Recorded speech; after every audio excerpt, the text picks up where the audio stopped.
ប្អូនខ្ញុំឆ្ងល់តសក់ដុសសាក្រោយនេះដូចវាដុសនៅក្នុងស្លឹកហ្នឹងដូចវាក្រោបហ្មងក្រោបផ្លែបងប្អូនអញ្ចឹងទាំងអស់ដុសសាក្រោយនេះវាអត់ដូចលឹកមុនអត់ទេវាអត់ដុសនៅកញ្ចោបក្រោបស្លឹកទាំងនេះអាក្រោយនេះបងប្អូនវាទៅដុសកញ្ចុំចេញពីស្លឹកក្រោបអញ្ចឹងណាបងប្អូនអញ្ចឹងណាខ្ជិលដល់ហើយវាទៅដុសចេញនៅក្នុងស្លឹកវិញបងប្អូនវាជួយថាស្លឹកវាក្រោបមើលណាគេដោះបាំងស្លឹកដូចនារីលាក់ខ្លួនអញ្ចឹងមើលស្លឹក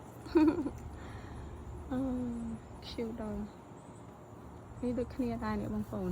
នេះដូចគ្នាដែរនេះអូយមុខហាំ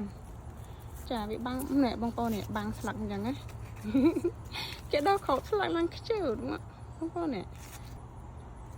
នេះទៀតនេះបងប្អូននេះអញ្ចឹងគេដោះយ៉ាងខ្ជិលដល់បងប្អូននេះគេលាក់ខ្លួននៅស្លឹកចឹងណាបងប្អូនគេក៏ចឹងដែរដោះលាក់ខ្លួននៅស្លឹក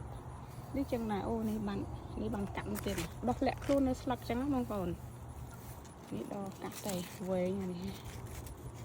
ចេះកាត់សិនអត់បាន